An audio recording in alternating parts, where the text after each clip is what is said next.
Assalamualaikum, halo adik-adik, ketemu lagi dengan kakak di channel Kimatika. Di video kali ini, kita akan belajar materi kimia kelas 10 yaitu tentang larutan elektrolit dan non-elektrolit. Apa itu larutan? Larutan adalah campuran homogen antara zat terlarut dengan pelarut.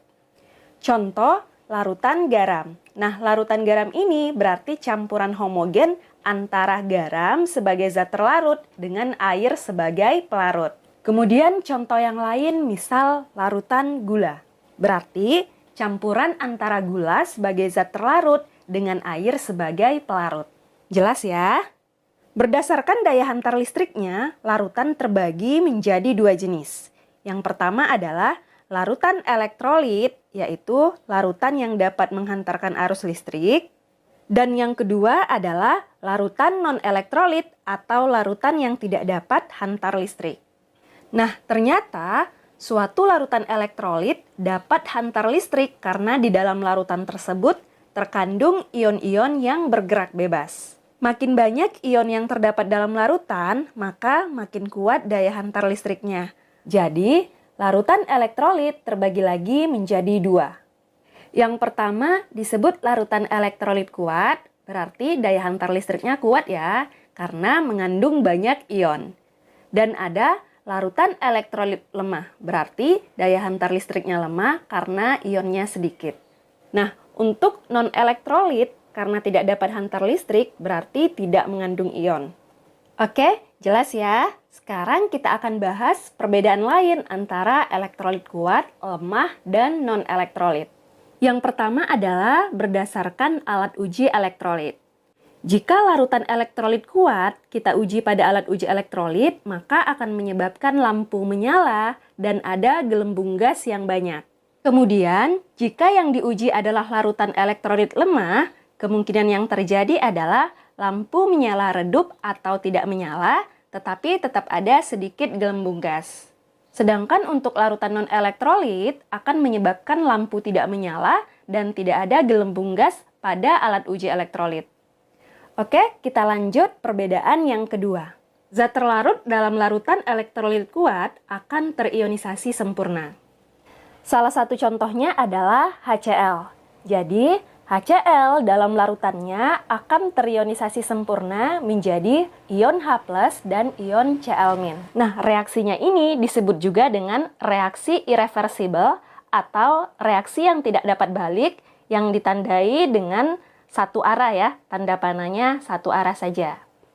Nah, untuk larutan elektrolit lemah, zat terlarut hanya terionisasi sebagian. Contoh, larutan CH3COOH. Jadi, CH3COOH dalam larutannya tidak semuanya berubah menjadi ion CH3COO- dan ion H+. Jadi, masih ada yang terdapat dalam bentuk molekul CH3COOH.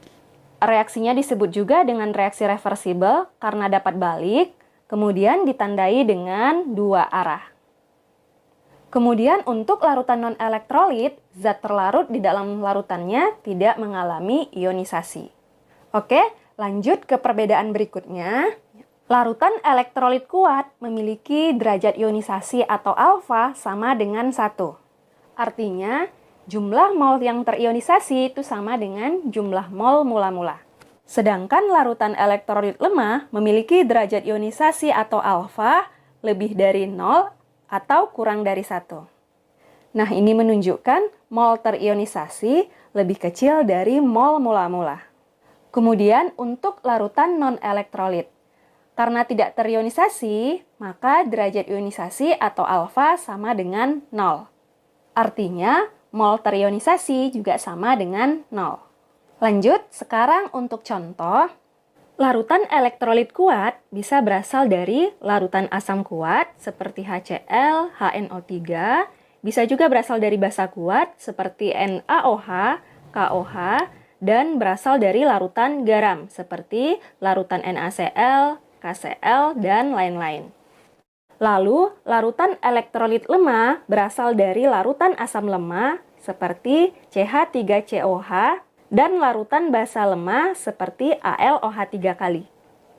Sedangkan yang termasuk larutan non-elektrolit adalah larutan dari senyawa kovalen nonpolar, seperti larutan urea atau CONH22 kali, larutan glukosa, C6H12O6, dan lain-lain.